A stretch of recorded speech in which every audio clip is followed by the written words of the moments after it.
So we're gonna go the, yep. The agenda. Okay, So you want to call it? you all ready? Yep. Okay, we'll call this meeting to order at 9:02 a.m. Number one, the adoption of the agenda, Madam Clerk, That West Elgin Council hereby adopts the agenda as presented. over and seconder, please. Rowe and Taille, all in favor? It's carried. So that Council of the Municipality of West Elgin hereby proceeds into closed session at 9:02 a.m. Under Section 239B of the Municipal Act, RSO 2001, consideration will be given to matters pertaining to an identifiable individual, including a municipal or local board employee. Over and seconder. Latham and Taille, all in favor? Just carried. All right, we are now in our closed session. We've got our recorder shut off there. What's that? Angela's not coming. She's not sick. No, she's sick. Okay, so I guess we'll have to have introductions all the way around, or how do you want to handle this? So we have a report out from closed, sir. All right. So report out from closed is that West Elgin Council provided direction to the CIO treasurer on matters pertaining to an identifiable individual, including a municipal or local board employee. Over and seconder for that. Rowe and Taille, all in favor? And that's carried. All right, so We're we're back on the white page now, aren't we? pecuniary interest, sir. Certainly reminder for identifying any pecuniary interest you might have. I don't see anything. Adoption of the minutes. Recommend that the minutes of the council meeting on February 24th, 2020 be adopted, circulated, and printed. Mover and seconder. Moved by Rowe, seconded by Latham. That is carried. Any business arising from those minutes? Oh, I thought. Nope.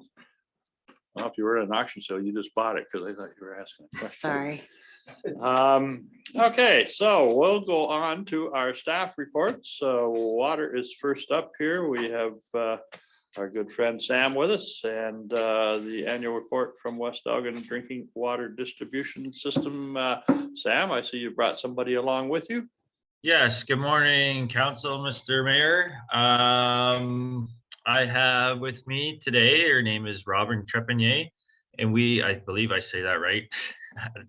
But yeah, so she's a new colleague of mine. She is the new business development manager for my area, amongst others. She's taking over for Susan Budden, who is moving to a different area. Susan was hoping to be on the call today, but I'll do the introductions, and if you don't mind, I'm sure Robin would like to say hello and let her introduce herself.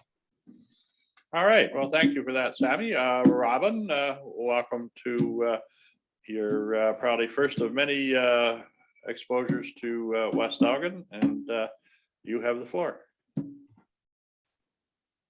You are turned on.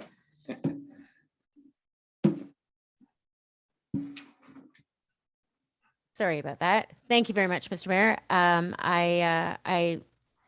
happy to be here this morning with all of you, and I look forward to many more in the future, hopefully in person soon. I have come from another position within Aqua. I've been out in operations in the Amherstburg, LaSalle region for the last 10 years as an operator, mostly in wastewater. So this is a new opportunity for me. In my previous careers, have been out in sales in the newspaper industry. And so this is kind of an opportunity for me to kind of combine both of those things. So I look forward to working with you and meeting you all in person soon. Okay. Where are you based out of, Robin? I'm actually based out of the office in St. Thomas. I live in Amherstburg, and I'm gonna continue to live here. I'm finishing off my youngest child at 17, so I'm gonna stay here. But I do plan to stay in the London area a little bit here and there. when I'm up in that area. I'm taking off, not just in your area, but up towards Niagara Falls as well. So I'll be traveling a fair bit, of which I'm fine with. So you're in the county building? Yes. Yeah, okay. Well, if I'm around, I'll stop in and say hello. Yeah, well, let me know ahead of time and I could meet you there. Very good. Are you all ready to go, Sam? Yes, I am. I don't have your agenda pulled up. Which annual report are we talking We're first? going to do the This, distribution. sorry, it's the summary, the Schedule 22 summary, and then the Section 11. Yeah, okay, so I'll start that. That's what I was wondering. Start with the Schedule 22. So this is the annual report. Report is completed in accordance with Schedule 22 of OREG 170-03 under the Safe Drinking Water Act. This summary is to be provided to members of the West Elgin Municipal Council before March 31st. The attached is the annual report for the West Elgin distribution system required under Section 11 and Section 12. It requires both the summary report and the annual report be made available for inspection by any member of the public during normal business hours without charge. This report should be available for inspection at the office of the municipality or at a location that is reasonably convenient to the users of the water system. So this report, the summary report gives you an overview of the system. Pretty straightforward. We all know what the system looks like. It reviews the inspection report, which we got a 98.53% on in 2021, with the non-compliance being an issue with communications between operators of the Tri-County plant and operators of the West Elgin system, which has since been rectified. It gives you in the appendix your flows through each flow meter. Very general report. Any questions? No, I think we've had a pretty good year. Yeah, And for sure. certainly that's on Aqua's professionalism to make sure everything is as it should be. So I don't see any questions, Sam. So do we want to move on to our fourth quarter report for the distribution? Oh, we've got to pass a resolution, sir. It's Okay. required. We need it for. All right. Sam needs it for his system. So that West Elgin Council hereby. Sorry, we need to pass the resolution that West Elgin Council hereby receives the report from Sam Smith Aqua, read the 2021 Schedule 22 summary report for West Elgin distribution, and that West Elgin Council hereby receives the 2021 annual report for the West Elgin distribution as system as required under Section 11 of OREG 170-03. Moved by Talia, second by Leatham, all in favor? That is carried. Now Sam can move on to the fourth quarter report. Yep. Okay, Fourth quarter so report, Sam. sticking with the water, fourth quarter report. I can report that we had no non-compliances or exceedances. I'm jumping a little ahead of myself for first quarter of 2022. We've already had our annual MEC inspection, and I'm happy to report that we received a 100% on that inspection report. You'll see that on the next time I'm speaking with you folks. As far as lab results go, everything was good all year, including fourth quarter. General maintenance in the fourth quarter, we did do some hydrant work, assess the hydrant at Graham and Talbot. We were able to get that back online. We did the water main commissioning on Gray Line to the new subdivision down Gray Line close to McCall Road. That went well. No issues there. All the super chlorination, all the water main commissioning was all completed. As far as alarms go, we didn't have any in the fourth quarter. And as far as complaints, we did have almost into October, we did have some continued yellow water on Gray Line. Mr. Nicholson called us a few times, but it's not unexpected. It's a low use line. We were able to go and flush that quite a few times. And then we did have another complaint where we had to go flush the blow off on Queens Line, just west of Rodney, by the tower there, or by the cemetery there. Just during the construction and some of the offsets we had to do there, there was some air in the line, so we were able to get that all flushed out. Any questions on the water side? Seeing none, Sam, resolution? The West Elgin Council hereby receives the report from Sam Smith, Aqua fourth quarter operations report for the West Elgin distribution system for information purposes. Mover and seconder, please. Moved by Rowe, seconded by Leatham. All in favor? That is carried. We're going to start with West Lauren, Sam. Okay, perfect. I got the West Lauren report up. No compliance or exceedance issues for the entire year, not just the fourth quarter at West Lauren Sewage. We didn't have an inspection. Flows were up a bit, but it was a pretty wet summer.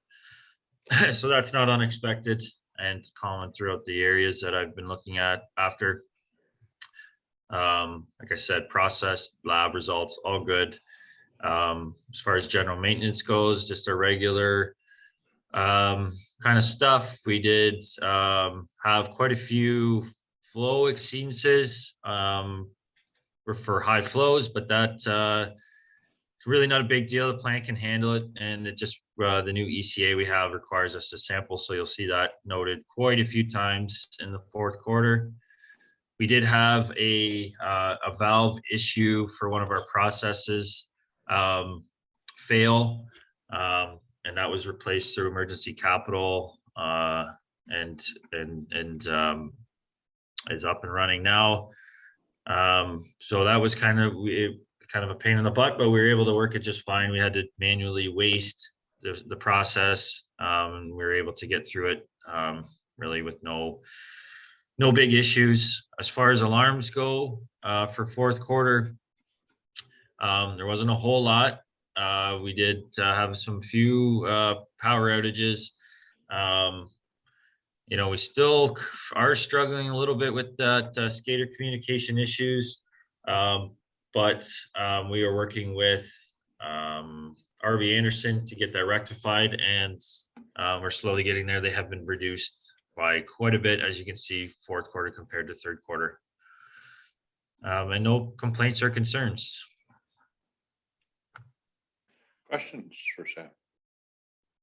I just have one, Sam. When it comes to securing replacement pieces, parts, is that ever becoming a problem with the fact that a lot of things aren't on the shelves? So transportation is maybe not as fast as we're used to. Are you having any issues on the water or the sewage side of being able to replace critical infrastructure? We haven't ran into anything major yet. Things are definitely taking longer than normal. Electrical parts seem to be the main problem. Luckily, these, especially on the sewage side, these plants are mechanical, and there's redundancies. So we are able to, a lot of times, run maybe an automated process manually. Plus we have redundancies in pumps and things like that. Plus West Lauren sewage plant is recently upgraded, so it's got some fairly new components, but it is a topic within Aqua. The biggest concern, I guess, would be things like chemicals. They do a good job up in Toronto of letting us know when there's going to be a shortage. They plan well in advance. They ask us, they know kind of when to expect chemical orders from us. They ask regularly if we think there's going to be any additional orders for things like alum and that. So they do a good job of staying on top of that stuff. So that's not a huge concern, but it is a topic like it is in everybody's water cooling around the bar, and that it is supply chain issues are becoming a bigger thing in the world, and we're trying our best to stay on top of it. Good, very comforting. Next item up is, we need a resolution on that. It just that West Island Council receives the report from Sam for the Rodney wastewater, we're in West Lauren wastewater treatment plant fourth quarter operations report. Moved and seconded, moved by Telly, seconded by Rowe, all in favor? And that is carried. Rodney, now. Rodney, okay, so I do have to report to council here non-compliance that we had to report due to biweekly alkalinity samples being missed in-house due to operator oversight. So essentially what happened there is when the new ECA was implemented in West Lauren, we changed our sampling schedules. So the same operator that runs West Lauren looks after Rodney as well. The West Lauren samples, the alkalinity started being tested by the lab, and it was assumed that the Rodney one was as well. So we did go a few months without testing alkalinity. It's more of an indicator than anything. It doesn't affect the environment or anything like that. And not to make any excuses, but it's not like an ammonia that wasn't being tested. It's a indicator thing that we use to help dose chemicals and things like that. It was quickly rectified, and we now have the lab test for alkalinity instead of doing it in-house. So going forward, it will not be an issue. We did not have any inspections in 2021. Again, the flows were up quite a bit compared to 2020. Again, very wet summer and spring, and even wet into the winter months. As far as lab results go, everything was good all year. As you can see, though, the missed months of alkalinity. As far as general maintenance goes, we're just holding steady at that plant, keeping things running. You know, we've had some issues, but we were able to get them fixed. Some things plugging, some things, minor failures, things like that. But we're waiting patiently for the upgrades. And we didn't have any alarms in the fourth quarter, no community complaints. Questions? Any questions for Sam on? Honey? Hi, Sam. Yeah, I was just really surprised that, an oversight like the testing for alkalinity would have gone on for 4 months before it was picked up. So I wondered if you had, obviously that particular issue isn't going to be a factor because it's being done in a different way, but is there any changes to your supervisory processes to prevent that from happening to any other potential testing or routine duties? Yeah, so that's a great question. We check quarterly, and that has now changed to monthly. I obviously review lab and processes continuously, but the alkalinity thing is something that I would only look at if there was an issue, unfortunately. So, we put operator oversight. It was SAM oversight. It was compliance teams oversight. But we increased our review of things like that. And as far as like other parameters and things like that, I can assure you that they are checked regularly. And then us, taking it out of our hands almost and paying for the lab to complete the alkalinity test. That really just is like redundant. So we do test in-house, so we know right away if there's an issue. But having the lab do the test as well is a much more formal, and it doesn't change. They do it every time since we've asked. So reviews of things like that has been increased from quarterly to monthly, and us having the lab complete the work helps as well. Okay, thank you. Just one question, Sam. The migration of surface water, rainwater into the sewage system, is Rodney and West Lauren, is that you know, given the amount of all the extra rain that we had this year.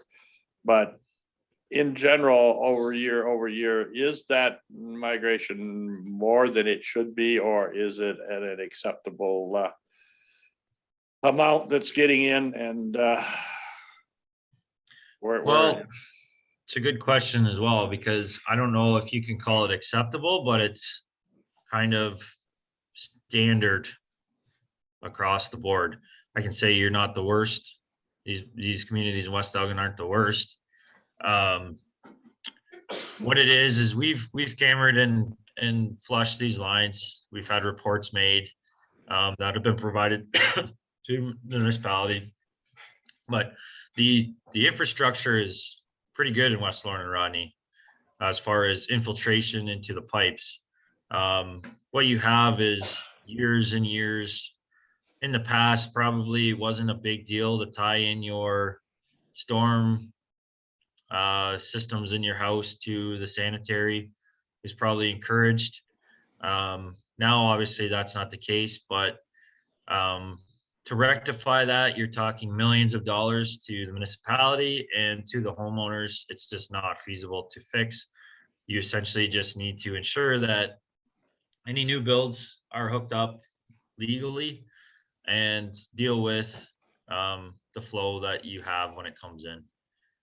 But like I said, West Elgin is not, this is not an uncommon issue. I have a few facilities around that when there's a large rain event, we have to call in vac trucks to suck from the pump stations to the tune of $40,000-$50,000 each time if it's bad enough. So we're not anywhere near that in West Elgin. Good to hear. No further questions? Do you have a resolution for the Rodney water, wastewater? The West Elgin Council hereby receives a report from Sam Smith, Aqua Rodney Wastewater Treatment Plant for fourth quarter operations report for information purposes. Mover and seconder, moved by Letha, second by Rowe, all in favor? That's carried. Well, thank you to Aqua, and we'll see you in a few months. Have a Sure. great day, everybody. Thank you, Bye-bye. Mr. Mayor. Same to you. Jackie is on the meeting, sir. She's just got her camera off. Not sure. Oh, she's coming out now. Morning, Jackie. Good morning, Mr. Mayor. How are you? Very good. Good. Everyone's had your report.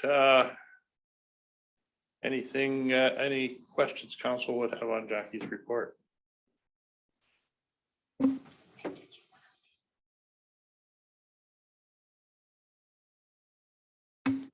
I'm not seeing any questions. Anything you need to add to that, Jackie?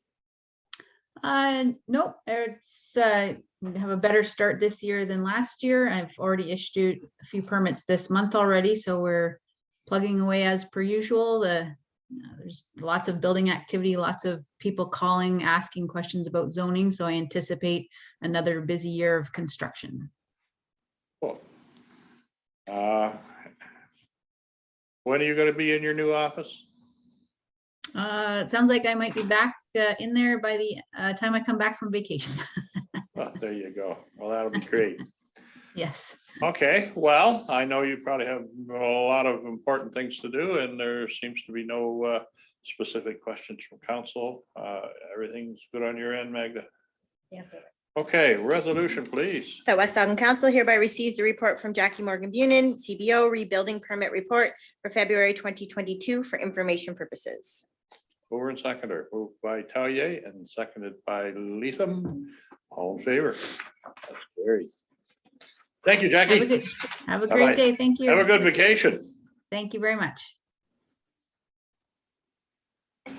Okay, next item up, Chief MacArthur and his monthly report, January and February. You were holidaying last council meeting, were you not? Yes, good morning, your worship and council. Yes, you'll see this report was for 2 months, as I was thankful to be able to get away for a couple of weeks with the family. So yes, this covers January and February. So you'll see obviously the emergency responses are higher than normal because of that. I think the main thing to highlight Your Worship, we may have some comments to add to this, but the certification that is coming proposed, I'm not sure if you're able to join the meeting, but I know there's been some talk about the proposal for firefighter certification in the province.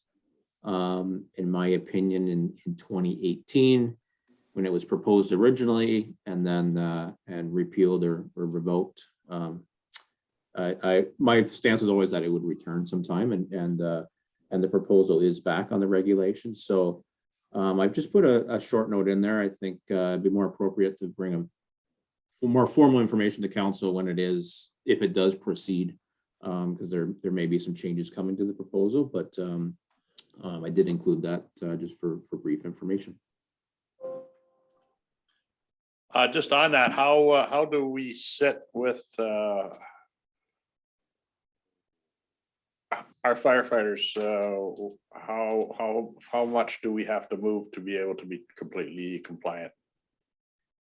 Yeah, very understandably, a very common question for obviously, well, all departments really. We're on the correct path now, and I think this is a fair statement across Elgin County that most departments, at least for the last few years, and specifically in West Elgin, have required firefighter certification. So I think you'll see right above that note that we currently have 6 firefighters attending the NFPA 1001 course in Elgin, Middlesex. So when they complete the course, and the certification part is really essentially the test writing. So at the end of the course, they complete a practical and written testing, and assuming they're successful, that gives them the certification. So we're definitely on that path already. Don't get me wrong, there will be some work to do, because in the proposed legislation, most firefighters would be required to have pump ops certification and a few other ones that we don't currently have. But having said that, several members already have that certification. So I guess to kind of circle around and summarize is we're on that path already. Definitely some work to do, but I think with the proposed 4-year phase in, along with the Elgin Middlesex Regional Training School that we are fortunate to have in our own backyard, I think it's definitely attainable. So. Yeah, that training school, it's a game changer, certainly from our perspective, and it was a big commitment to have to go to Gravenhurst, where now it's much easier to be able to deal with it, and so I was very, very happy to see when we were selected to do that. Any questions, Bonnie? Thank you. Just through the chair, as a follow-up to the new regulations, I wondered if you anticipated that would increase our training budget over the course of the 4 years to phase it in.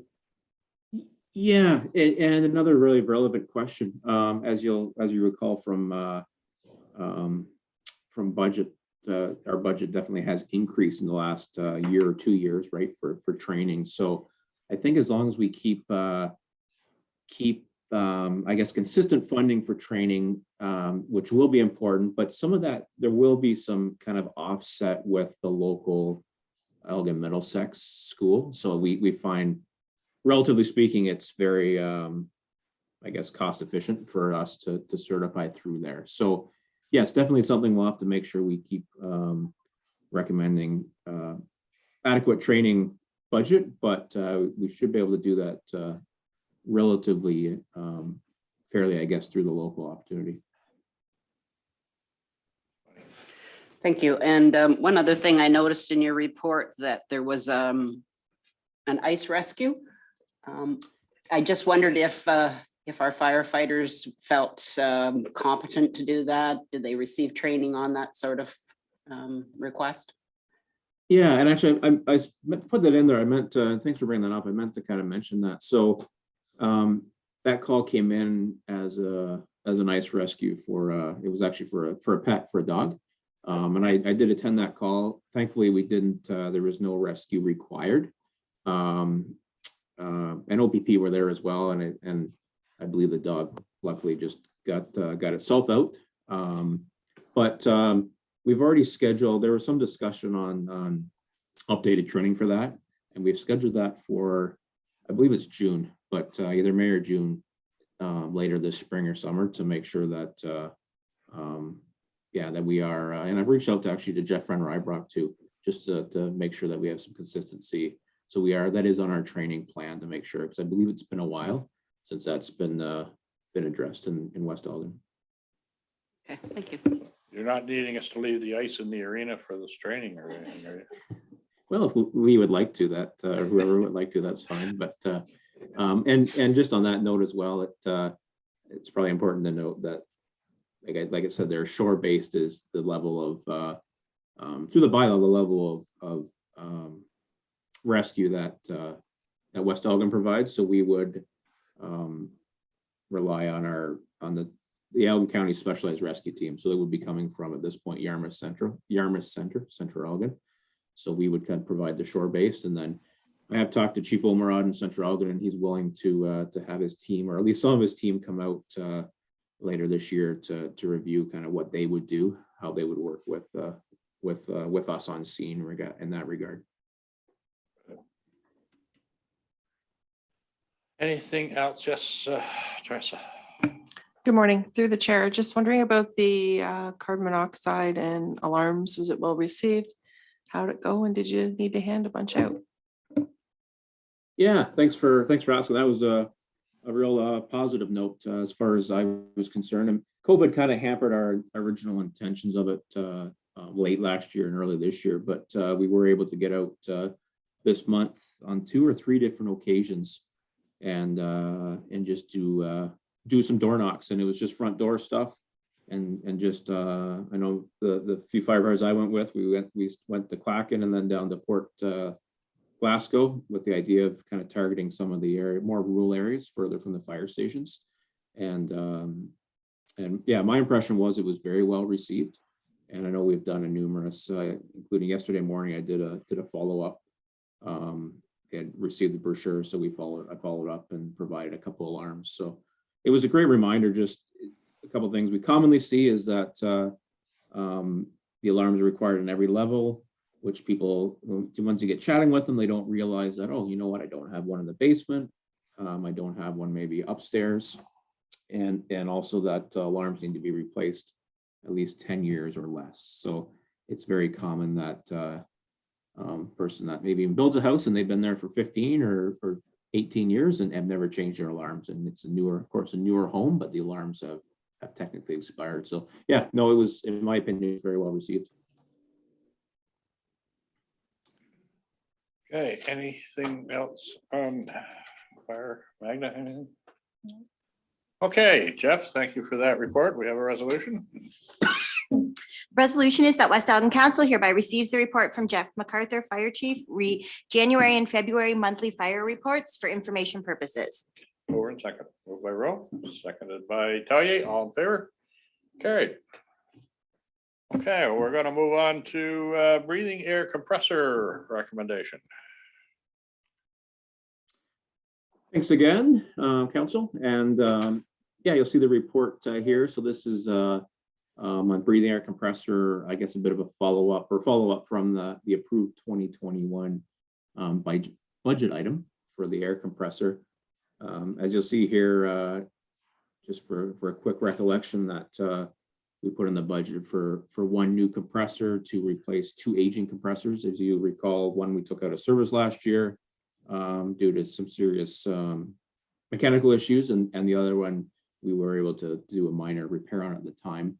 But it's 30 years old. It's done very well, but it's definitely out of current compliance. So I did consult with quite a few different fire departments and fire chiefs and acquired a couple quotes there on the Jordan Air. And you will note that I did recommend the one that is about $2,000 more, but you'll also see that gives us an extra cylinder to fill, so you can fill 4 air cylinders, 4 air bottles at once.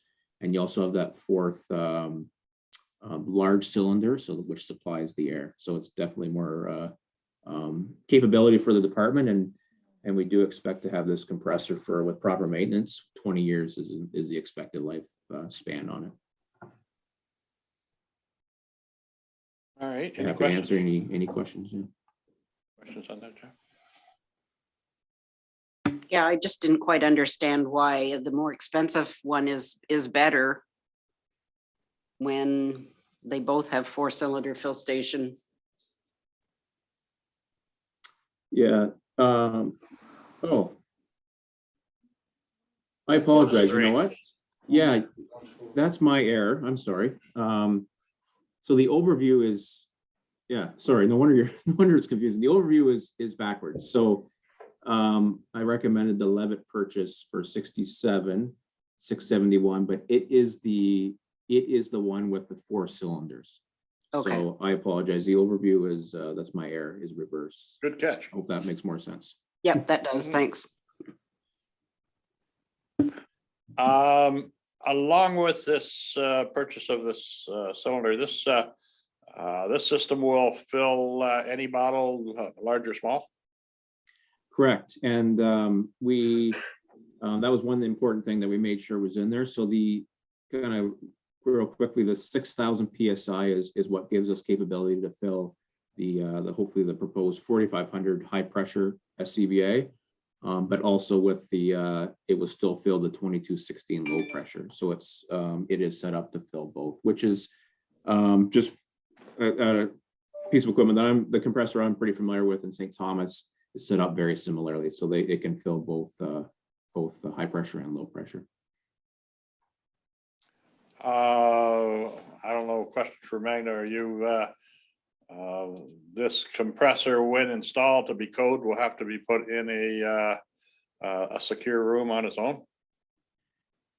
Actually, no. So it is, I'll say self-contained. So the cylinders, when they're filling, are in a completely explosion-proof containment system, which is a far safer compared to the older system now in Rodney. And no, the intention is to put it in the Rodney station, just because Right. of the officers. I think there's general consensus there, because there's much more floor space in there. There's much more parking to fill cylinders. Just logistically makes more sense. So no, we could it would basically sit at the back of the bay, near that rear roll-up door, similar to basically in the same spot where the current compressor sits. Okay, that's certainly because of the system takes away the necessity of building an explosion-proof room to keep that in. So that's comforting to know. Any other questions on the other one I have is that the old one in Rodney, I think you'd probably come to the conclusion that the one in West Lorne is really not a lot of residual value to it, maybe for pieces and parts that someone might be wanting to know or wanting to acquire. But the one in Rodney, is there any residual value in that, even though it's coming to the end of its life, that someone in Northern Ontario that's a long ways away probably would be very, very happy to even have an old one?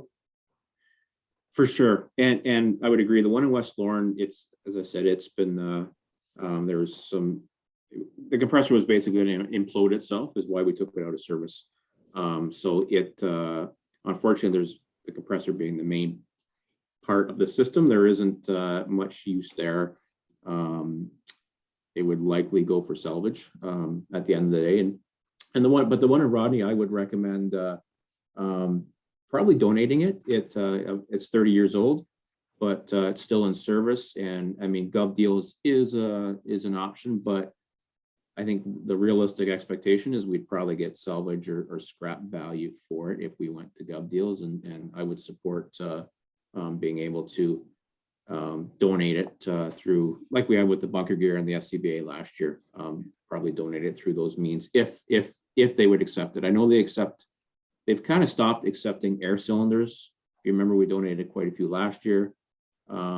But because they don't get many compressors. So it might be a really nice, it might work out quite well that we were able to donate that compressor if that was council's direction. So.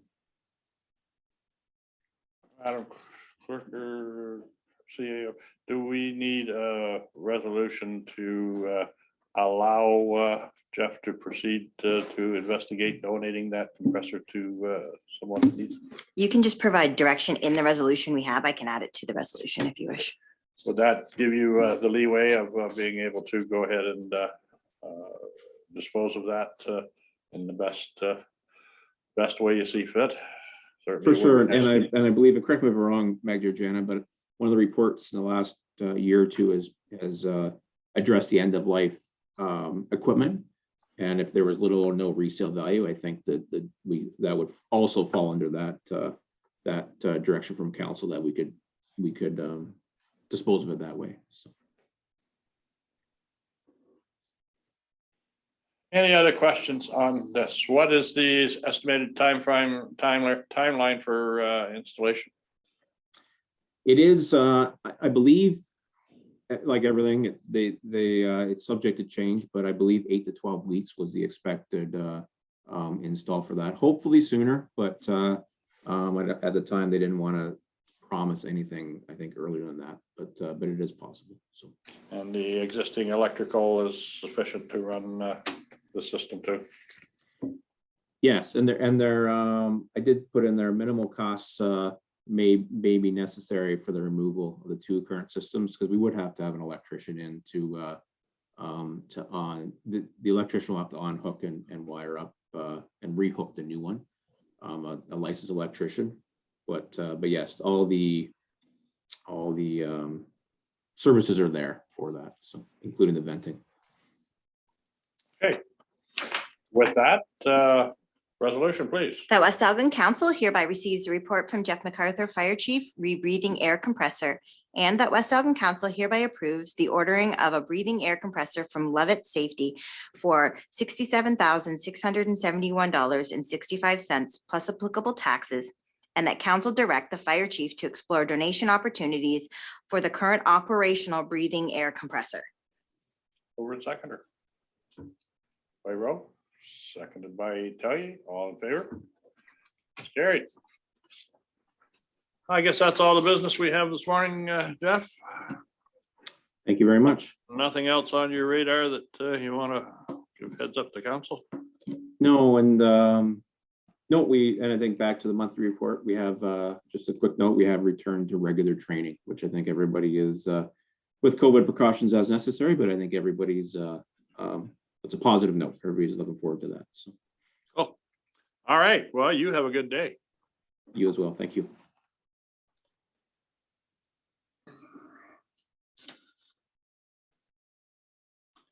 Okay, Lee. The recommendation that West Elgin Council hereby receives a report from Lee Gosnell, Manager, Operations, Community Services for information purposes. Mover and seconder.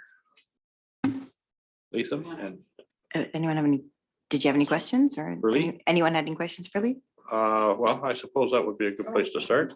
Okay. Yes, Bonnie.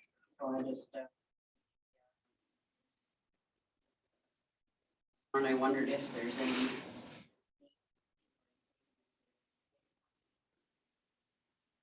Over the fence? Yes, they went over the fence and the lock. So we have dealt with the lock issue on the ladder for the standpipe. So Aqua's corrected that. And then certainly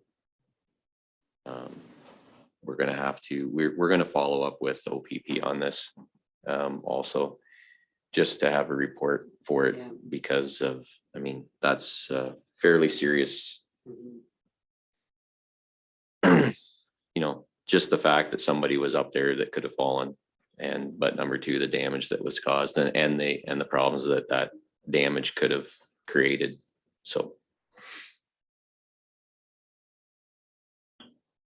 The questions for me. Question was posed to me. Now I see we have our pickleball back in Rodney. what role does Emily playing in that door events now? She was at the facility the other night till 8 or so. Is there a necessity to have a staff member there? So the pickleball is a rental of the facility and it's there through the day. So there's staff there to open the facility and close it, obviously, when they're done. The sorry for the shuffleboard, that's through the day. Shuffleboard is a rental. Pickleball and the cards is a municipal program. Right. So in speaking with our insurance, it was their recommendation that Staff member be there. a staff member be Okay, present. that's all I need was an answer. So at least to get them in and get them started and make sure that things are going well. And if there's an issue and there's set up, obviously, with something like pickleball, nets and that sort of stuff have to be set up Yep. and taken down after. So Yeah, I just going from the past where in a lot of cases it was, kind of on your honor system, people would go in and somebody would have the key or the code or something to get in and get out. And so no, that's very satisfying. So she's been shifting her hours for the 2 nights a week that there is programming at the rec center. She works essentially an afternoon shift so that she's there in the evenings for them for the programming. Okay, makes total sense. Any other concerns? Guys are out grading the roads as we talked about earlier. That's I think working out very well. Just wondered if you've had much luck with pool staff for the summer. It's been challenging. We are working currently right now we have 2 that have applied. Just this year, they've lowered the age limit for NLS. So that's their lifeguarding. So it used to be you could get your WSI, your water safety instructor at 15, but you had to wait till you were 16 to be a lifeguard. So they've lowered that now to 15. So we have a couple kids that are very interested, and we've been able to find a course, lifeguarding course that's going to run at the Blenheim Pool in May. So we're looking right now to see if we can get them into that course. So currently we have 3 for sure that have their credentials, and possibly 2 that have their water safety, but they needed their NLS. So we're looking to see if we can get their NLS for them in May. I think in speaking with other municipalities around us, I think that summer students in general, but certainly the ones for lifeguarding, because they've been 2 years now where they haven't run a lot of certification programs. And so it's been a struggle all around to get enough. That it? No more questions for Lee? Nothing else on your mind, Lita? Okay, resolution, please. The West Elgin Council hereby receives a report from Lee Gosnell, Manager of Operations and Community Services, for information purposes. Over and seconder. Lisa and Rowe, all in favor? That is carried. Clerk's report.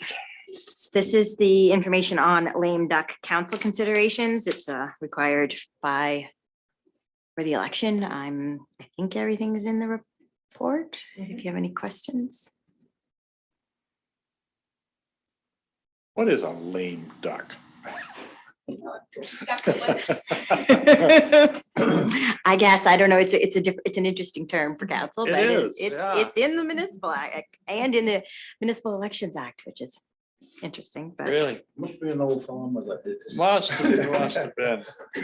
So, would you like me to read Bonnie, sorry.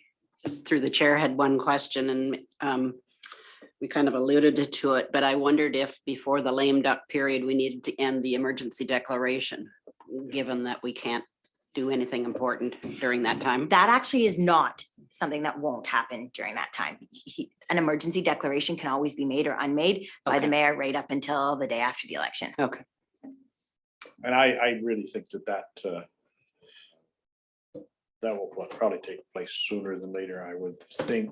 Hopefully, if everything moves along as it should, in the way I've kind of been led to believe that something will be done by the 22nd, when I don't think our next county council meeting is the 27th. And I think Julie will have everything in place. So it would be nice for City of St. Thomas and all of Elgin County to hold it all down at one time. The only thing that lame duck that this does is prevent, you can't bind, you guys as a group cannot bind the next council to financial considerations or things like that, large ones. That's really all this is. And same with hiring and dismissing of employees, because again, it binds them. It's the only difference. And it's just, this will delegate that power to the CIO. So if you're ready, I can read the Go recommendation. ahead, please. It's nice and long. The West Elgin Council hereby receives a report from Janet, another clerk, relaying duck council considerations for information purposes, and that West Elgin Council directs the clerk to prepare the necessary bylaw prior to nomination day, August 19th, 2022, to delegate authority to the Chief Administrative Officer from August 19th, 2022 to November 16th, 2022, to be the financial signing authority for expenditures outside the current budget exceeding $50,000 and or for the disposition of any real or personal property of the municipality which has a value exceeding $50,000 at the time of disposal. B, to be the authority to hire or remove any officer from or to employment within the municipality of West Elgin, that the authority to hire as delegated be restricted to not exceed the overall previously allotted complemented number of staff positions, excluding those that are 100% provincially funded. C, to have discretion to bind the corporation for projects, new funding opportunities with the provincial and or federal government in instances where the contribution of other level of governments total 66% or greater, with a cap of $100,000 for municipal contribution, and that the CIO treasurer shall submit to council an informal report containing the details relevant to the exercise of all delegated authority by that position under this bylaw. Okay. Yeah, I was just gonna ask her that. I could, but So it she might take doesn't us have to. forever. Yeah, moved by Talia, seconded by Leatham, all in favor, and that is carried. Okay, administration, Magda. That would be Jana. Or Jana, Jana. Yeah, this is our month, this is the monthly report from Magda and I What's that? often write it. Do Oh, you want to take a okay. break? Okay. Hold on here, we're gonna have a quick break. Okay. I need another copy anyway.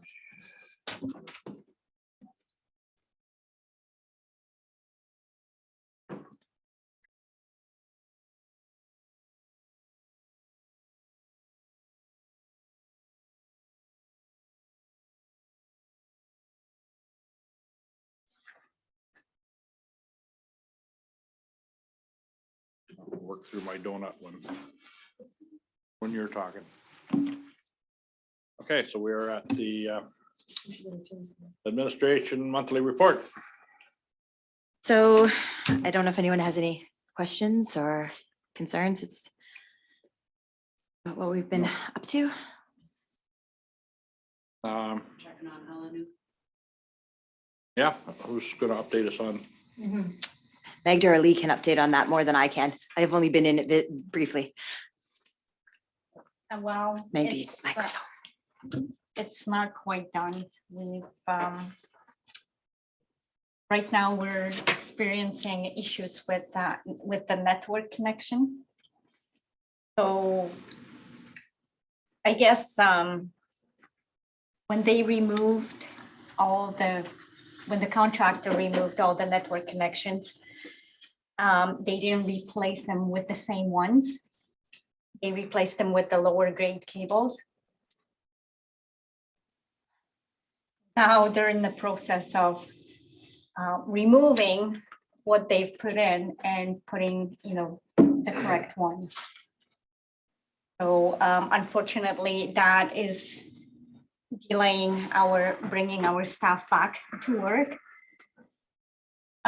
We're hoping to have everything ready by Wednesday of next week at the latest. We had contractor coming from Wallaceburg yesterday morning to actually connect the cables to the server, but he couldn't do it because there is a variety of cables. They put Cat6, there was a mixture of Cat6 and Cat5e. Cat5e is only good for phones. Not for data, so they're in the process of removing all the. Are they going to rectify that with no cost to us? There's going to be cost for cabling for the material, as this was never determined in our agreement, but as far as labor, we're still going to have to negotiate that with the contractor.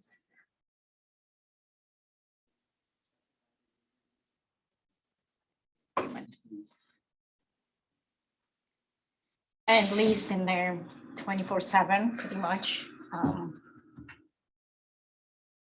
Been following all the issues that we are having. So we can add a few more things, I'm pretty sure.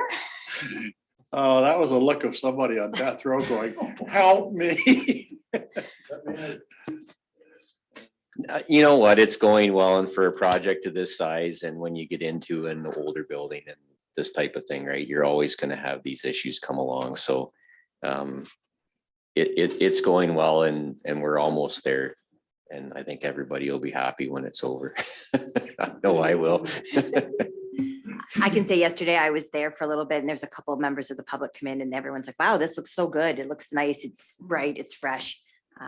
From that, I have not been involved as much as poor Lee and Magda with the issues, but from that perspective, I think staff are really going to enjoy it, and it's a nice area. It'll be a nice place to work. There have been a few issues, but the general contractor and the trades that are there working have all been very good. If there is something identified, you know, like the electrician, the two guys were there, young guys were there first thing this morning at 7:30 to start getting the cabling looked after. So it's going well, and it'll be nice to be in and have everybody back under one roof again.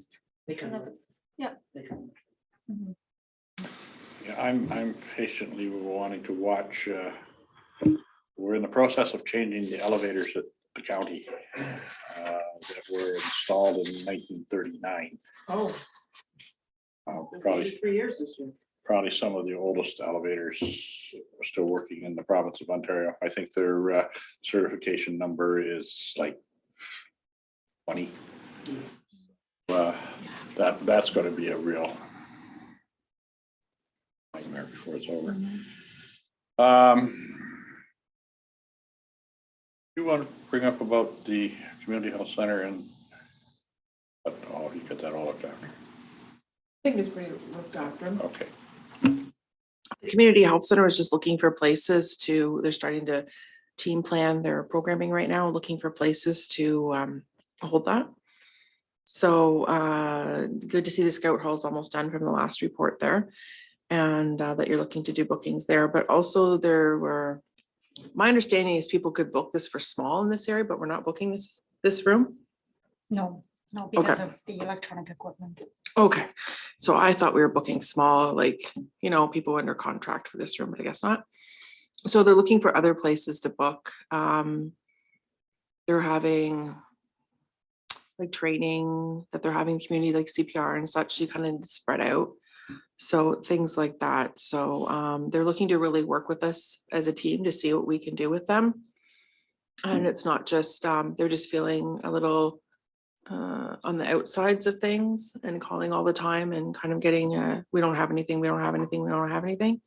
So they do have a list of other places that aren't municipally owned, so they're investigating those. But it would be great if we could you know, if we think of them, what we have, what we could look at with them. And I apologize for Lee for the motion to do the municipal building how many years ago, if that's caused you a headache. I was being sarcastic. So yeah, that's All not good. good. But years ago when I first got on council, I was like, everybody's on top of each other. And it really is nice to see that everyone's going to be spread out and enjoying a nice, clean, wonderful work environment and have everyone's own little spot. And when we go in, it's all, my husband was in there before I was, but it's all opened up, he said, and looks lovely. So that's great. I had a question about, you said you had job postings And they ended yesterday. So did we get a good response to that? Yeah, we have, I believe for, we have multiple applications, resumes. I believe I've got 11 for each of the 2 administrative ones. We only got 2 for bylaw enforcement. That we did get. So we've got applications for all 3 postings that were out. Yeah. Oh. Yeah, so 11 each. So some people applied for both, some didn't, but yeah, they're about 11 for each. So we have lots of candidates to choose from. Any other questions to administration? That so I'll do the resolution You then. bet. West Elgin Council hereby receives a report from Magda Bedura, CAO Treasurer, and Janet Nethercott Clerk, re-administration monthly report for February 2022 for information purposes. Mover and seconder. Okay, seconded by Rowe. All in favor? Carried.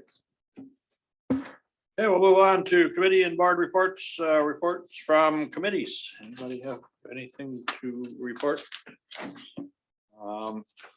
I did attend the annual meeting of the Rodney Fair, and my understanding is they're going to proceed to organize a fair for this year.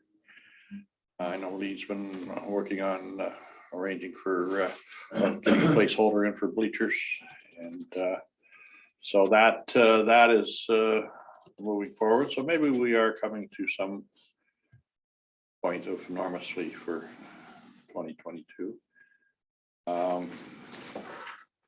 Anybody else got anything from the board or committee?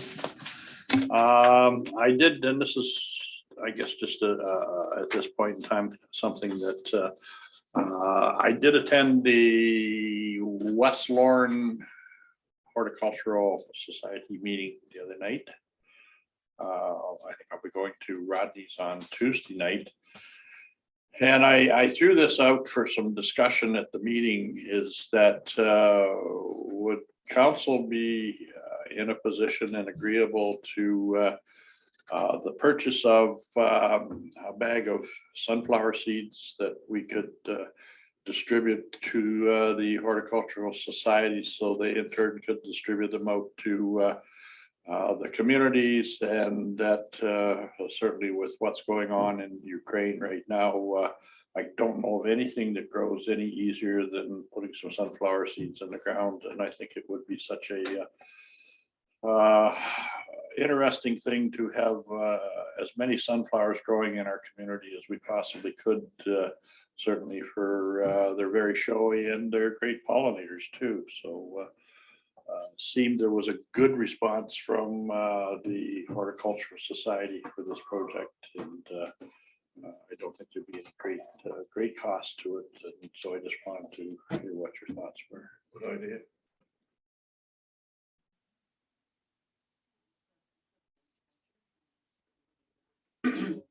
There are a lot of families in our area that have Ukrainian descent, and you know, I certainly encourage everybody to donate through the Red Cross too, because the government is matching all of those donations. So, but this is a nice.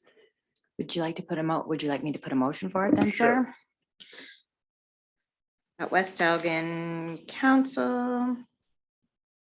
Just through the chair, a lot of the seed companies donate those too, you know, Mhm. Pioneer, etc. That's, I was gonna do. Camel seed. I was going to do a little bit of investigation Yeah. to see, and Well, do you want to wait then to see what a cost would be before we make a motion? well, I Or mean, do you want us to decide I'm now? not overly concerned about the cost, because I don't foresee that we need to get some exotic type of sunflower. Certainly, I think, you know, if you drove down County Road 9 and you've seen the sunflowers out in the field there, you know, Yeah. they're an agricultural sunflower, but they grow up nice and they're showy. And So, so Want to keep moving forward with it? I then? think if, as long as council is willing to move forward with this, I think that there's a potential out there for maybe some donations or something along that. Sure, yeah. I'm sure we can see our reps occasionally. Through the chair to note that the There you go. Oh, there's too many of us.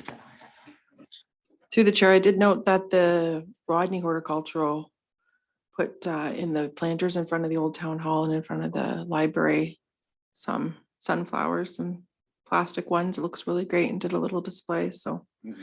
I think it'd be well received when you go on Tuesday. Were you going to go that too? No, there's a birthday in my household, so I won't be able to attend. I normally have been in the meetings in the past, though. Okay, and it hasn't even been brought to Rodney yet, and hopefully they will be receptive to the idea. And I mean, something that, getting the schools involved, taking sunflowers to the schools, and like I say, you just have to almost lay them on the ground and they'll grow. All righty, anything else from committees? Seeing. Want me to read the accounts resolution? Yeah, go ahead. That the mayor and the treasurer are hereby authorized to sign payment voucher number 3 amounting to $442,654.56 in settlement of general, road, water, and arena accounts, including EFT number 4884 to 4954, online payments number 876 to 886, check numbers 25889 to 25898, and payroll number 4. Okay. Moving that, Bonnie? Yes. Process selling it, or seconding it? Okay, well, as always, before I call the vote, what's the answer, man? That's the money. All right, all in favor? Carried. Okay, we'll go to correspondence, Elgin County highlights. Anybody have any questions in there that I will attempt to? Yes. I was interested to read the connectivity report. Sounds like the county is assigning current staff to do some work with that committee, some advocacy, rather than hiring somebody. Well, yes, and that was the rationale for that. We have secured the services of Delaney Leach. She now works for Elgin County. I think one of the roles that she will play in that is along with the CA, along with the deputy CAO, along with the treasurer, they all felt that they had enough time on their desk. I don't know how, but what their plan is to actually roll up their sleeves and dive into this a little bit, and then after 6 months, be able to come back with a much better idea of what a dedicated individual, what that job would look like. Because now if we advertise, we would just kind of have to say, well, we want you to look. Not sure what you want. We want you to Exactly. do. So I certainly applaud county staff, because as we all know, our senior administration people have got more on their desks than they can handle. But of course, Julie cannot say no.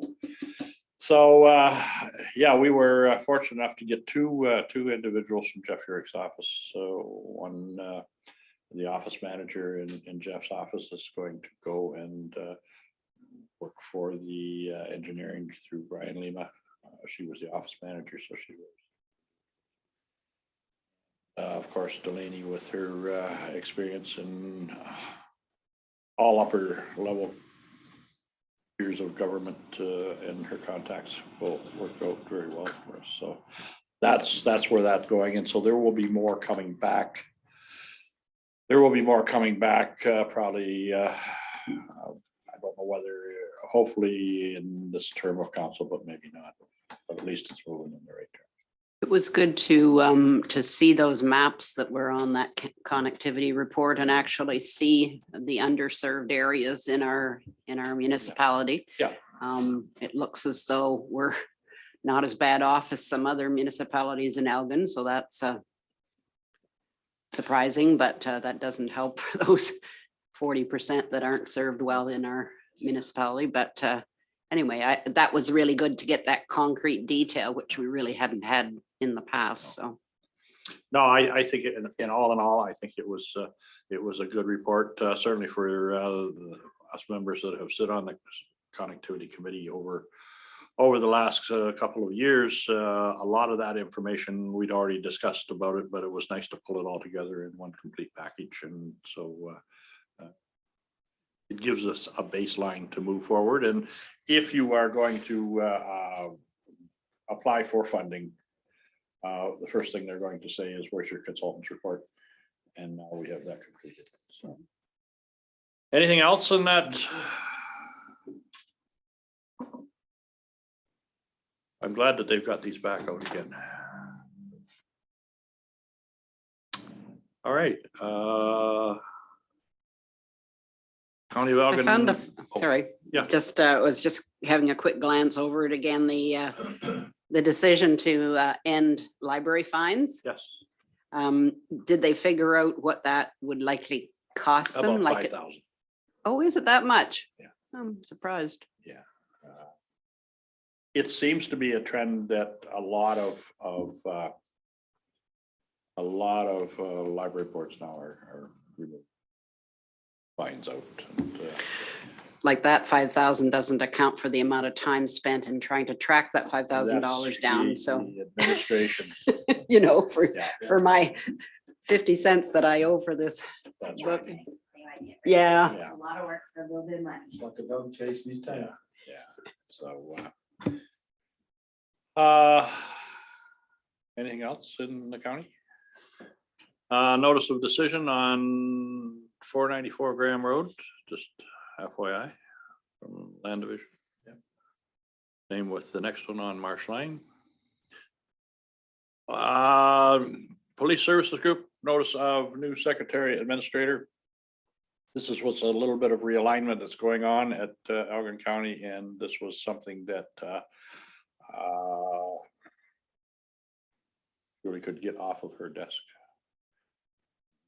Carolyn is a very, very, boy, she is a superstar.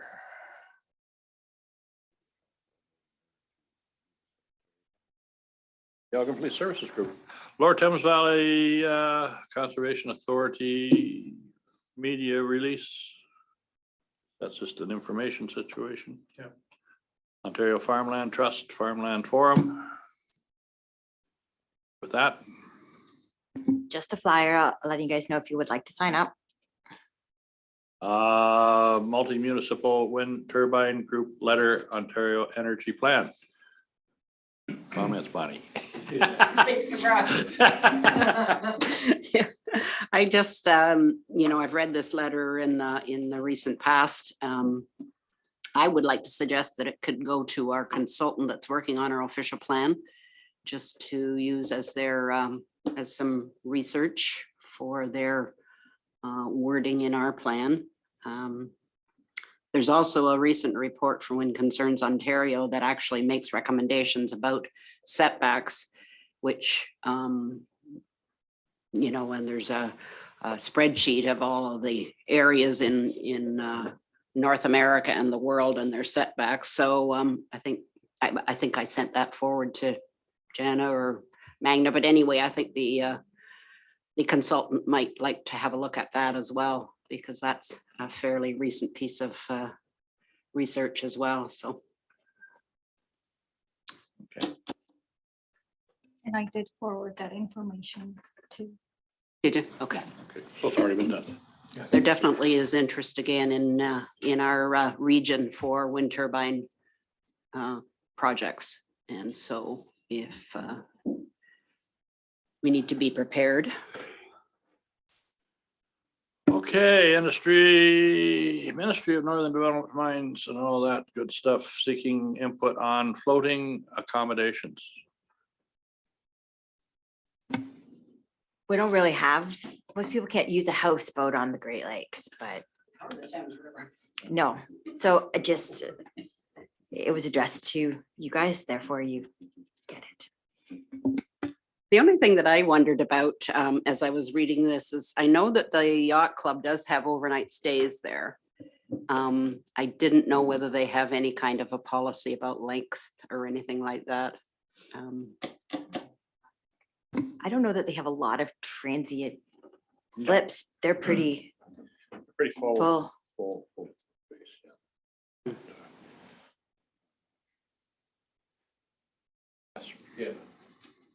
Through the chair, I think anybody that stops there in the evening's already got their own docks. And they just choose to stop there so they can make an early start. I don't think it's a problem for anyone. I do know that I haven't been around Port Stanley Yacht Club in a while, but I know that there were a good number of huge old yachts. Port Stanley that didn't have cottages, so it does happen here, but alrighty, I guess no action taken there. South Bruce, okay, tax on campgrounds.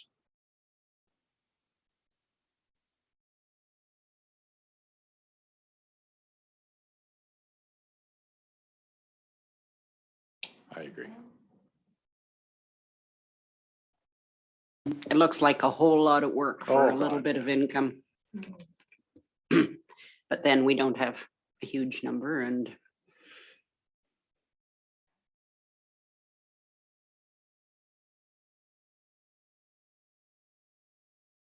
They already all pay taxes. Okay, well, moving right along here, Jeff York, letter to mayor and council, RE Municipal Modernization Fund. Just congratulating us on receiving phase 3 funding. So what do we do with Jeff York? Working in the pharmacy now. Some point in time that we should at least send a letter of appreciation, thanking him for all the things that he has done. That makes sense to you guys? And I will, when we get that letter, I will hand deliver it to him at the pharmacy in St. Thomas. yeah, I agree. He's done a lot for West Elgin. Okay. Our next item is from, So this item's from a Matthew Emery, who is Yes. from Dutton, and he's inquiring if council would be willing to give grant or sponsorship for his travel and accommodations to the Canada Council for the National Youth Choir of Canada in Toronto. The choral conference in Toronto.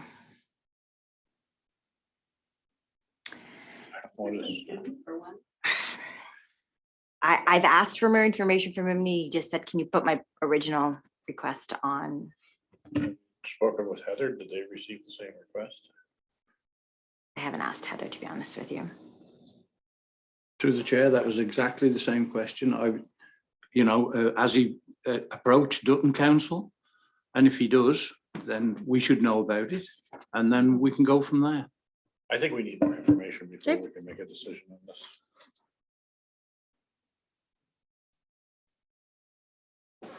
Okay, let's move right along to notice of motion. Yes, buddy, you had one finger up.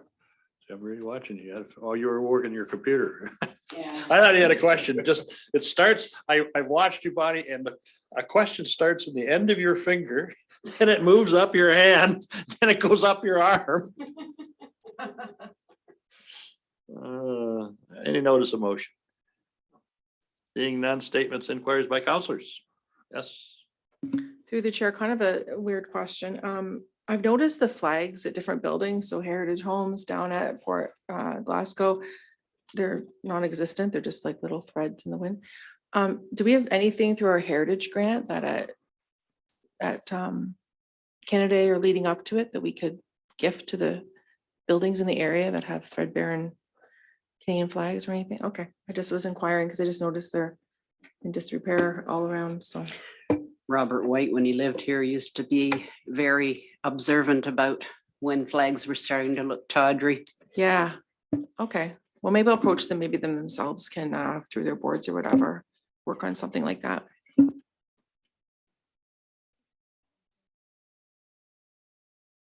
We're gonna buy bulk. That was my question. Yeah, our Parks and Rec, our Parks and Rec department purchases bulk flags for our municipal buildings and the campground. I think that's one of those things though, that you'd have to get into buying, you know, a large quantity to get any big savings out of it. My experience, I have a 30-foot flagpole and I have gone to the flag shop in London. And I have paid maybe $120 for what is the top drawer flag. I've give up on that mode of operation and now I go to the dollar store and for $9.99 I get 30 big flag for $9. Might get a year and a half out of it.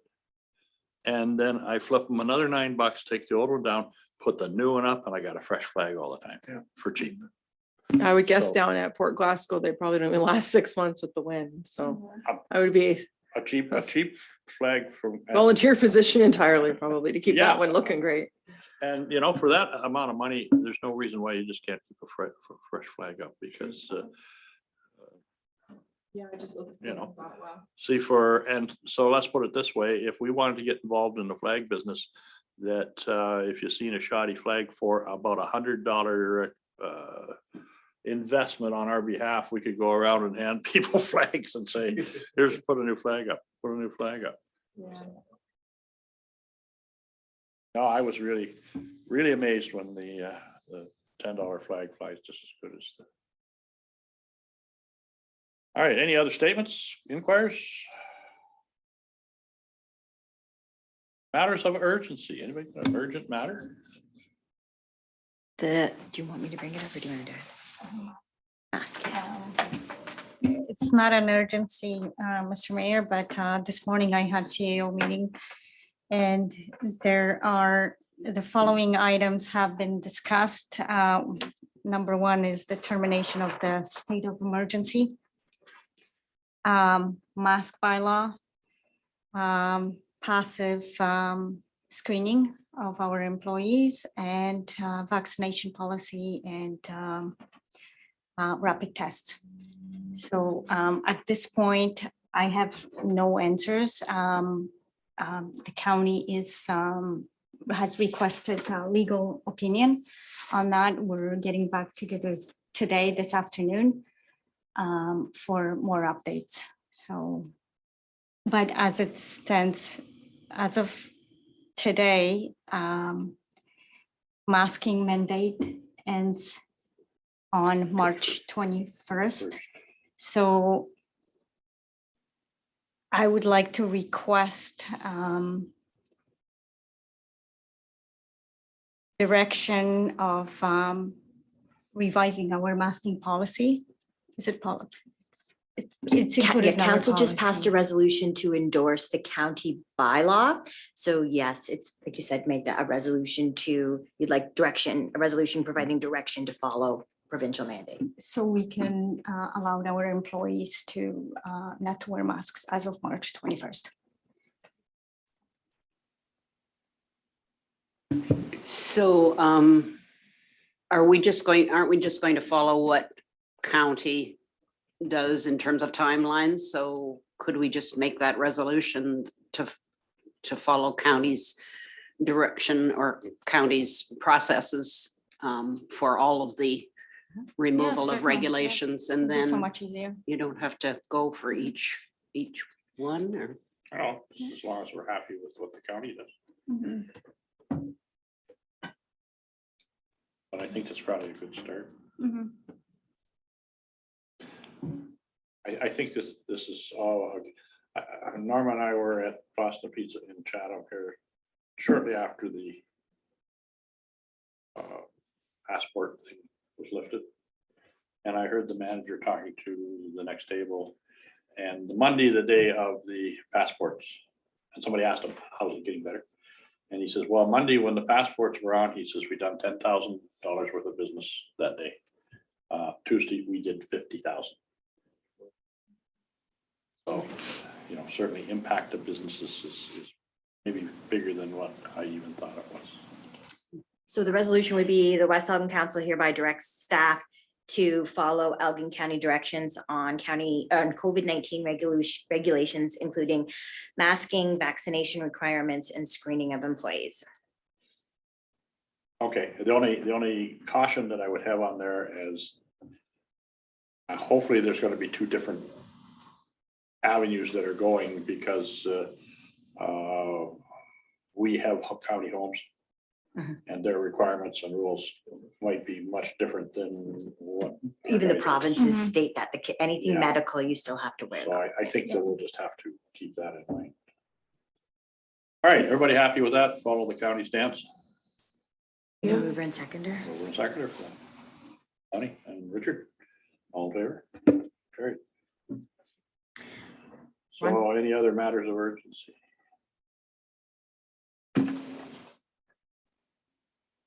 Not that I see. None? Bylaws. So that it's bylaw 2022-11, the execution of the gas tax agreement. The bylaw 2022-11 being a bylaw to authorize the execution of an agreement between Her Majesty, the Queen Right in Ontario, and the Corporation of the Municipality of West Elgin for the dedicated gas tax funds for public transportation program be read a first, second, and third and final time. Mover and seconder. By Latham, seconded by Rowe, all in favor? Carried. So we're on to the confirming bylaw, the bylaw 2022-12 being a bylaw to confirm the proceeding of the regular meeting of council held on March 10th, 2022, be read a first, second, and third and final time. Mover and seconder. Elgin and Latham, all in favor? So we're on to adjournment, sir, if you're comfortable with that. Does anybody want to go home? Well, we got another meeting to go to, but yes. Okay. The Council of the Municipality of West Elgin hereby adjourn at 11:01 a.m.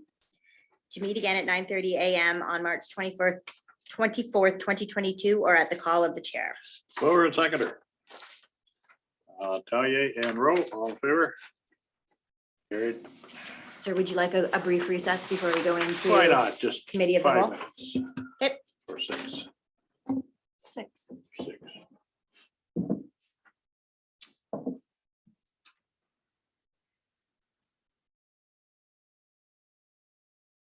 To me to get a hold of Brian Lima, let him, you know, Yeah, I'll let you know. I forwarded that email to him. because So if we I can, know what's on his plate.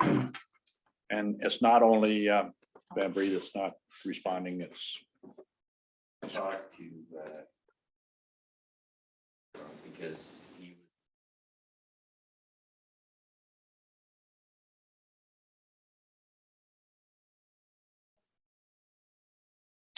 all right. We're back in business here again. We'll call the meeting to order at 11:12 a.m. Adoption of the agenda recommended the West Elgin Committee of the Whole adopt the agenda as circulated. Mover and seconder, please, by Rowe and by Latham, all in favor. That is carried. Certainly reminder to disclose any pecuniary interest. Rodney Alborough Agricultural Society grant update. So Magda and I met with the president of the Aldeboro Agricultural Society and worked out clarified the questions council had about the grants. So this is the updated version of it. How come you didn't deal with the treasurer? So we dealt with the president said when we contacted them that he was comfortable with dealing with it himself. Okay, but he didn't put the grant in or. So, I mean, if it. It just seems- went seems smoother. A little bit of oddness, but. We had tried to get some answers from the treasurer before and some clarification and this just worked smoother. Mhm, Okay, but Mr. Mayor, the agreement was that any PPE supplies the municipality will supply him with that kind of stuff. Yeah. Instead of giving them the money and. and who knows what's going to happen going forward, but as it stands right now, that's probably not going to be Exactly. an issue. Yeah, it's not that a lot of this changed. It was just clarification. And I think that's why it was simpler to deal with the timing did not work out for them. It was too late. Yes. And I don't think that the fish fry is. They do not believe it'll happen, not. no. Because there's the three groups working together and there are some issues between them, but we left it in there just in case. In case they can come to an agreement at the last minute.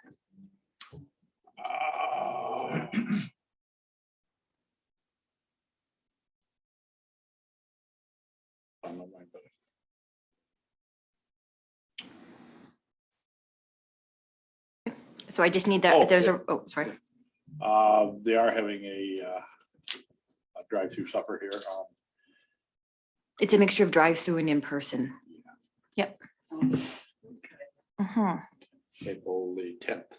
Okay, so with that, So the recommendation, our staff recommendation is you guys approve the grant requests, but it's Okay. your choice. all right, Okay. seconder? Second by Richard, all in favor? Carried. Water and wastewater. So water was first, Jenna, or operating budget? I had, sorry, this. the Okay, that's sewer, fine. what you- That's fine. So there has been minor changes to wastewater, actually budget. So let's start with water. With water, yeah. So there hasn't been any changes except a few corrections because there was a I duplicated the amount. However, I am still proposing an increase of approximately 5% to water rates and bi-monthly charge. So 5% to, I'm proposing 5% increase to bi-monthly charge and actually 5% to water rates. Or it's 5% to water and sewer? No, just water. We're discussing water, just water. So Magda, that sets the bi-monthly rate at $45.62 and the flat rate at $1.66. Yes. Tri-county water went up by 5% and we have to be consistent with the cost of water. Therefore, this is bare minimum that we need to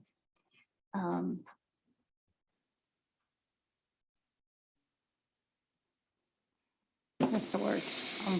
Lost for words. To increase to our residents. We take these in little bites, everybody. Understand where we're going? Yeah. Just clarify, I'm just trying to. But the amount going into reserves is. So for reserves for water, we're transferring 339,000, but we're taking out $200,000, and that $200,000 basically is the transfer that we did in 2021 for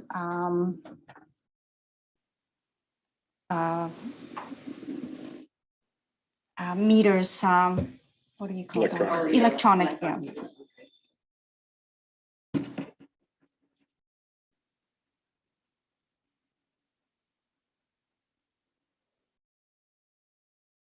So in order to look at the water, we have to look long-term. As you know, $1 million is not a lot of money to replace water infrastructure. With the proposed increases, basically, I'm estimating an increase of 5% each year. We can keep healthy reserves for the future infrastructure replacement.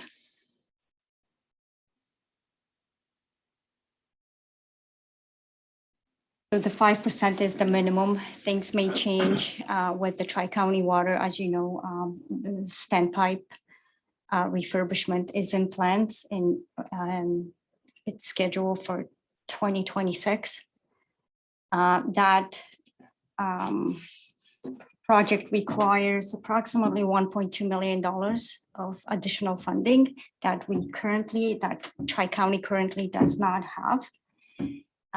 So I will be bringing options to the Tri-County meeting of how we can basically fund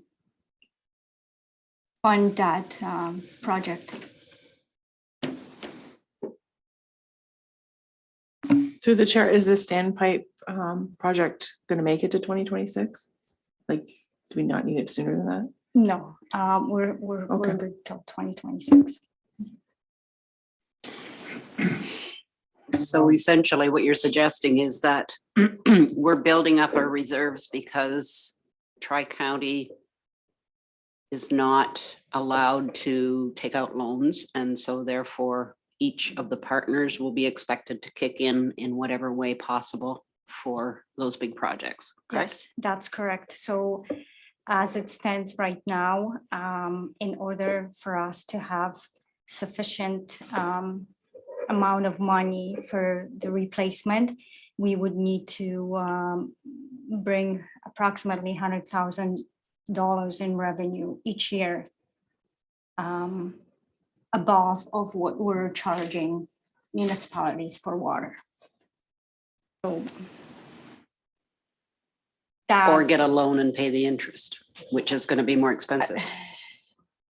We can though, We to can, pay our portion. yes. Everybody. Yeah. Mhm. The only thing that we can cross our fingers hopefully is that somewhere along the line, there's a grant. comes Mhm, along for sure. This project. Configuration.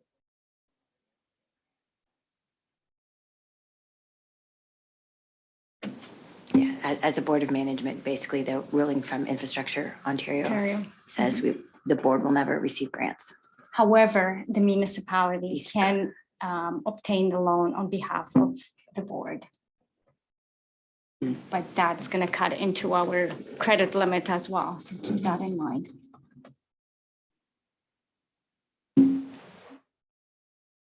It's complicated. Anyway, at any rate, I think it's important for us to work our way towards building our reserves for sure, knowing the projects that are expected. So another question, Magda, is that currently I believe that we do have a policy that any petition that comes along for new installations that the municipality currently will put in 25%.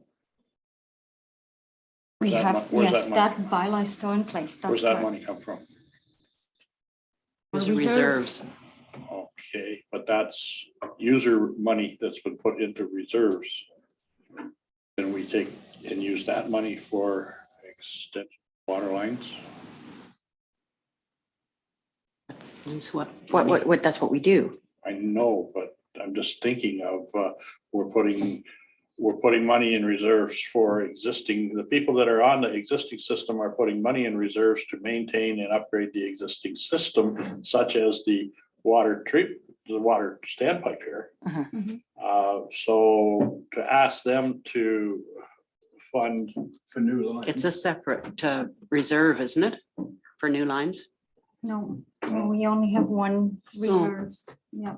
But getting more water customers on helps them pay less. That's the theory behind it. Am I mistaken, Magda, or no? well, I don't know, but I just, as it was going through my mind, is that something that maybe we need to have some more discussions on somewhere down there? We don't need to have an answer today. Let's just deal with this water thing here, but Yeah. it was in my mind, so I thought maybe I would just ask that question.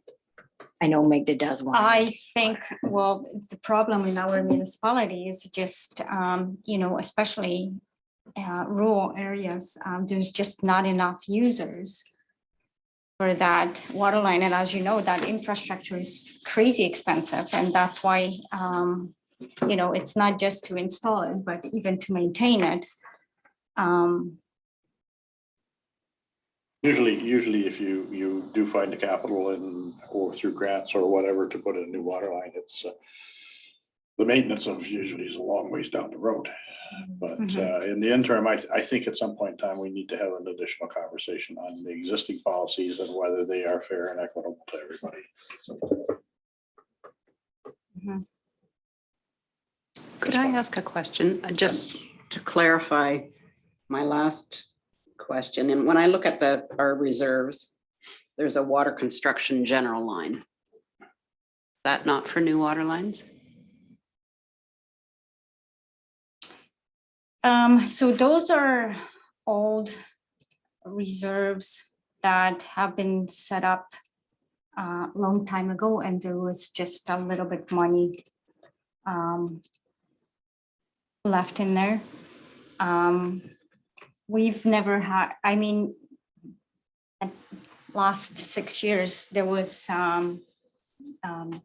council never asked to establish certain type of reserves for a certain water line, or that can be done going forward. At this point, all surplus is going to West Elgin water reserves. But just like you mentioned, I see it, there's approximately $150,000 in water construction general. So that money is left from, Where it come from? I would need to go back to our previous financial system, to find out I mean, it how. looks as though we haven't taken in or taken out of that Nothing. in some time, so maybe it just needs to be combined into the Yeah. current water. Or we name them for particular project, Mhm. perhaps.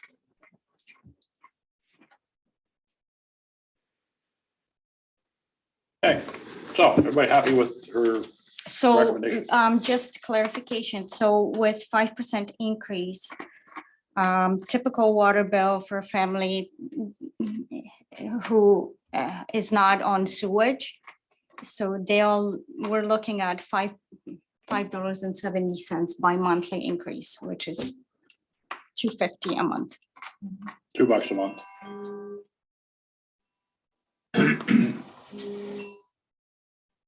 But that's just for water only. Yeah. What? If you weren't under pressure, you could fix it in a heartbeat, but you're trying to squeeze it and twist it. More haste.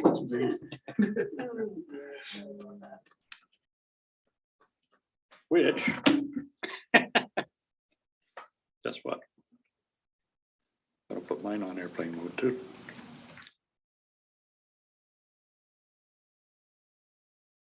There we go.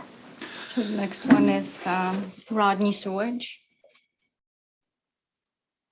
So at the last committee of the whole meeting, council asked me to investigate options in terms of loans or any additional funding that we could get for to help with the refurbishment of Rodney sewage. So just like I mentioned to you, funding is, not funding, a loan is available, I believe up to $5 million. I, at this point, looking at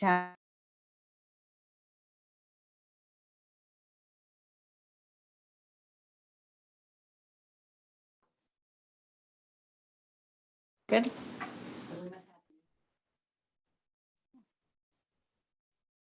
So I do not recommend obtaining any kind of loan for Rodney sewage, as we have enough money in reserves from OSIF funding to help refurbish that project. My recommendation would be to reduce the increase from 5% to 2.5% for this year. And basically use OSIF money for the shortfall for the refurbishment project, and whatever Rodney sewage is able to contribute to reserves, set that money into reserves for future replacement. So for 2022, we are planning on spending $700,000 in capital replacement. 180, we have to come up with 186,690. So I am proposing of transferring that money from OSIF funding in its entire amount and put $58,000, 306 into reserves for Rodney Sewer and continue offsetting the cost for the sewer with OSIF funding until the project is completed. So I'm estimating roughly $600,000 that we would require in OSIF funding to complete the project. By that time, when the project is completed, Rodney will have money in reserves, and and they'll be heading for a good start. If we obtain the loan, we will not be able to put anything into reserves for at least 10 years. Because we're going to have to pay principal and interest. And by that time, in 10 years, you're almost halfway through the capital asset life. We're going to be in the same position. We're going to have to kind of look for grants, and if grants are not available, we're going to have to obtain another loan. So it's just a vicious circle that I'm trying to avoid. And for OSIF funding, since 2018, we've been setting that money aside, but as per our agreement, 2018 funding has to be used up this year. So we have no choice but to use that money. I guess the only concern, and I have no problem with your plan here, but I think that at all times, make sure you got your seatbelt on, because who knows what end project costs are going to be, and what is our escape hatch that we're going to come in if that our contribution costs go up 30%. Well, Mr. Mayor, currently we have $831,000 in OSIF funding. By the end of 2022, we're going to have almost $1.1 million in OSIF funding saved. So that kind of gives us that cushion Right. so we can complete the project. Because, here I'm going into 2022, putting a crop in, and I think you're in the same way, Lee. I have no idea what it's going to cost. No friggin' idea. Did you get your note from Thompson's yesterday? They're concerned about us being able to pay for it. Oh. Credit information. Oh. Yeah. So that, again, leads me to believe that this was, they're concerned about it. But if you remember back, Thompson tried this a few years ago. I did the same thing, and everybody pitched at him so bad that Things must be going up then. well, and Brian Carl and I were talking the other day about good prices for crops. We have no idea what a good price is anymore. Price is way up from what it used to be, but when comes around the end of the year with fuel and fertilizer, Rush is a major supplier of fertilizer. Mhm. So I don't know, I've got a clue. So as long as we're covered, that's all I'm concerned about, is that we're covered in case of something ridiculous happened. Yes, we But are. it sounds like we are. Good. All right. Anything else on Rodney Sewage? No, so basically, so with 2.5% increase, we're looking at almost $4 bi-monthly, so $2 for sewer per month. an Do it any increase better. altogether with water, Rodney Water and Sewer. Just under $10, $9.62 increase. You brought it down from the first crack at it, so Yeah. They I should think be, we've done what we can. Yes, we can't go, unfortunately, we can't go any lower than 2.5% with today's inflation rate and cost. it's better than 5. Yes, yes. Okay, you want to do West Lawn? And West Lawn, very similar to Rodney, I'm proposing 2.5% increase. West Lawn will be in a better position than Rodney. As you can see at the beginning of 2022, West Lawn has almost no money in reserves. We have depleted every single dollar. We still have approximately $56,000 in debt. That should be done in a year and a half. But as you can see, West Lawn is getting back on their feet, and by 2030, they'll have a good chunk of money put in reserves for future replacement. So it's a good plan, and I think it's affordable. And just like I said, we can't go below 2.5% increase as our operating costs are increasing every year. Insurance, aqua contract, we have to take that into consideration.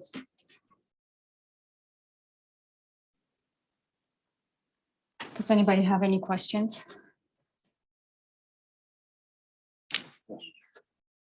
Through the chair, I'm just wondering, this budget needs to be passed today because Councillor Cameron's not here, and I'm just wondering as a whole, it should not be passed by all of us.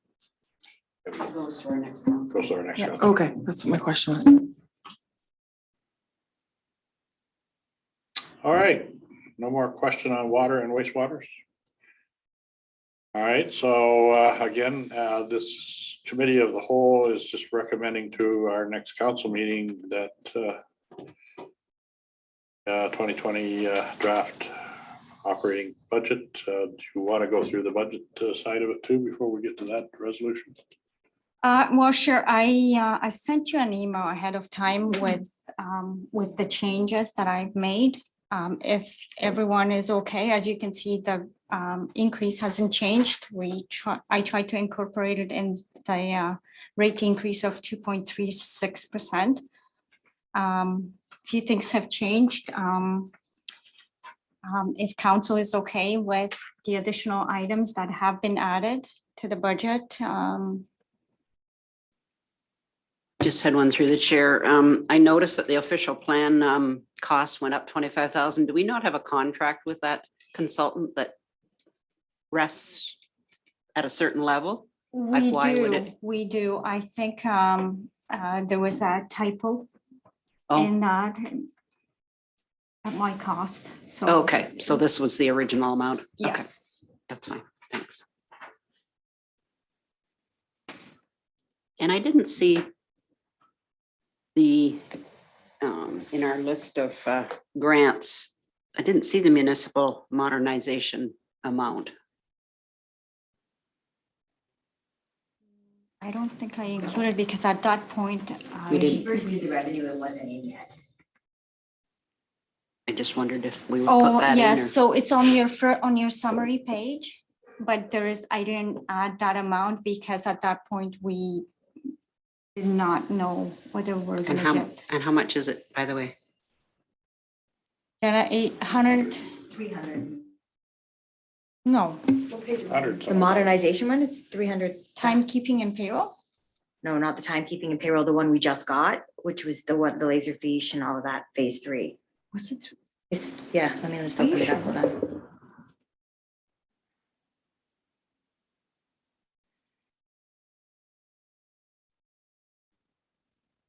And So what there's else? 2 missing. So one is municipal modernization that we just found out of in the amount of $82,000. Okay, And then, the timekeeping and payroll one? yes, And then the other one is not, but it's net result will be zero because it's 100% funded by the grant. So Those which, initiatives. yeah. So are those initiatives already in the budget? No, no, Okay. they are not, yeah. Okay. Mhm. But it will be, basically net effect will be zero. Don't need to approve those projects to, Before, that's a very good point. Before the final budget gets approved, I'm gonna include those two Yeah. grant funding amounts, and I will incorporate what is staff the time project for and- the $80,000 one? What project is it that's going toward? the timekeeping and payroll. But the other one? Jenna, I what's, just gotta open this up. That's the Laserfish and I'm just going to the grants. right? So just gonna- and record. record and management And then your budgeting software. and budgeting software. So I'm just getting into this here. Okay. Just give me a second. Because we've had a So- few different phases. This is the, Third. Yeah. This one is, yeah, that's the third one. 2022. So those amendments were made before the budget. Yeah.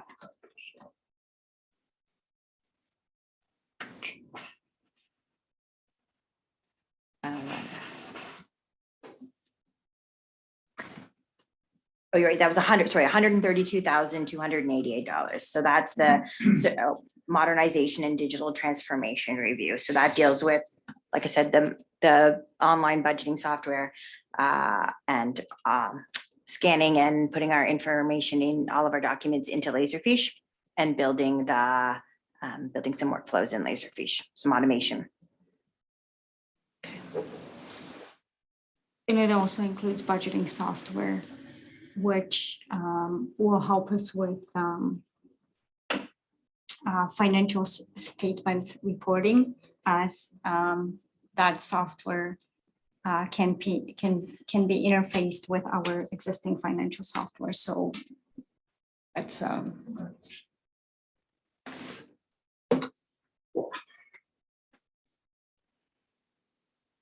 That it? are there any other questions? But just to clarify about the insurance, I see we're taking funds from our reserve for insurance. So, our anticipation is that the price, the insurance increases is going to level out. Is that They have to, we're. because we're basically using up a good portion of the reserve we have there? Pretty much, I think there's only $20,000 left in Yeah. our insurance reserves. Just like I mentioned to you earlier, our municipal insurance doubled in 2 years. So from initial $150,000, we're paying over $300,000. Yes. You have some indication that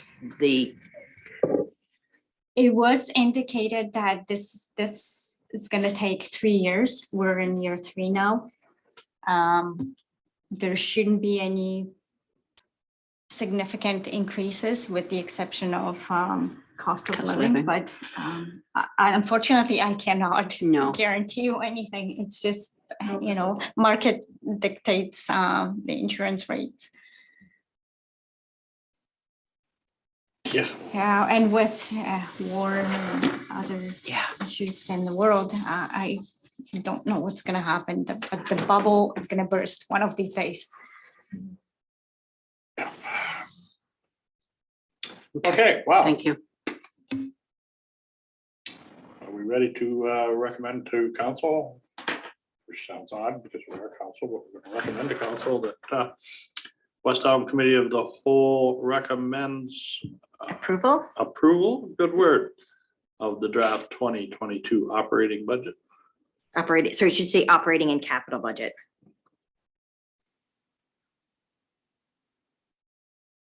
Okay, so we have a mover and seconder for that. Moved by Rowe, seconded by Leith. All in favor? That is carried. I just want to say on behalf of Magna and staff, here it is the 10th of March.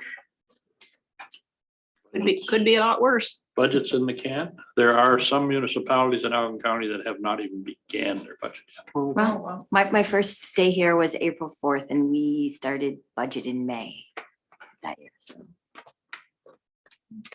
When did you start?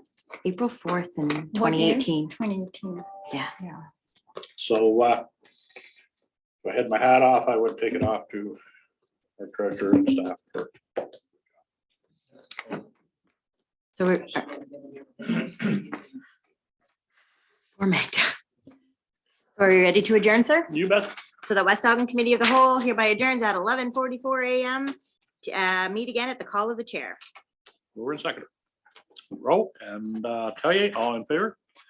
And that is carried. I just wanted to also remind you guys that we will be having that special council meeting on April 7th to deal with some official plan updates that I had asked your comments on and no one said they had conflicts. So we will schedule that date. What happens with our official plan? The official plan is not technically covered, the Planning Act is not covered under Lambda.